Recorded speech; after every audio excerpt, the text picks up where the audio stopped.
Now, Berlin's DTV has been successfully providing telecommunications equipment for more than 100 years. Today, the company has a global reach with affiliates in the UK, Austria, Italy and Iceland. Now the group hopes to sell products into the United States and Asia. Let's find out how the expansion is going. NADAHL SHOCAIR is DTV's CEO. Many thanks. Nice to see you again. Thanks very much for coming in.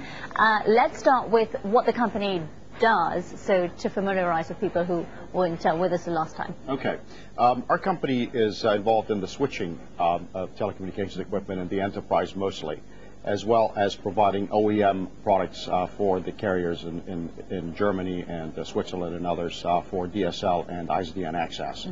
And we have been on a track to contract our operations in Germany while we expand our operations throughout the world with some of the expansions that you've just discussed in France as well as coming online as well. So we are expanding our operations in Europe and then later globally as well, using IP technology into the United States. That's Internet Protocol. Internet protocols. Familiar with it. Yeah, excuse the buzzwords. Let's talk about how business is going, because obviously it sounds as if it's been going quite well. Tell me the kinds of things, just within Europe, the kinds of things that companies are approaching you, asking for, and the sorts of problems that they want to fix. Yeah, well, there's a wrinkle in the industry right now, or a shift happening quite drastically in the industry, and it's a trend towards IP voice telephony, because voice over IP now, or over Internet Protocol, is basically an adjunct of the Internet today, while 28% of all international traffic is traveling over IP networks and terminating over IP networks as well. So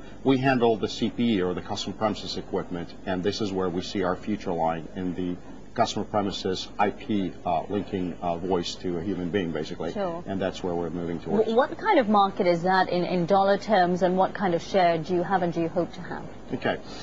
In Germany, we have a penetration rate of about between 8 to maybe 10, 11% of German corporates. In the German homes, with Deutsche Telekom, we occupy about 80% market share in the terminal adapter market, which is for ISDN and DSL adapters.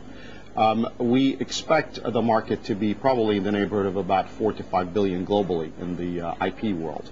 And this is where we see our future line, especially with integration with the Microsoft desktop. That's where we see the future line. I just want to get your view on CapEx as we go into 2005. There's a gentleman here from Bear Stearns that I spoke with earlier this week, and he is saying that CapEx spend is going to be in the double digits within 2005. Would you go along with that? Because obviously a lot of these CEOs, even German CEOs, would you believe, are asking you to come in and they're spending money on this sort of thing. Tell me where you see CapEx. Well, do I go against Bear Stearns? Dare I? Actually, I do agree with him. And it's a very simple dynamic. I mean, a lot of companies have invested pre-Y2K. I think we discussed that last time. And 5 years down the road, the depreciation factors have to play into effect. Now it's time to refresh technology. Yes, I agree with him, basically. Just briefly, got one more question, and we have very little time. What about the US and China? Just tell me what your plan is for that. Okay, for the US and China, or anywhere else for that matter, we want to put SIP, or Session Initiation Protocol, IP technology. Oh, you remember all these names. I'm teaching you something. I know. I don't know if I'll remember it, though. Go ahead. But SIP technology is the new application for the world, no matter where it is. And borders are falling, and you can have your telephone number ringing in China with London phone number in China or in the United States, and the borders are collapsing with the world of IP, and we intend to be there. All right. Well, to NADAHL SHOCAIR, that means thank you. Thanks very much, NADAHL SHOCAIR, CEO of DTV. Thank you. Let's take a quick break from Business News.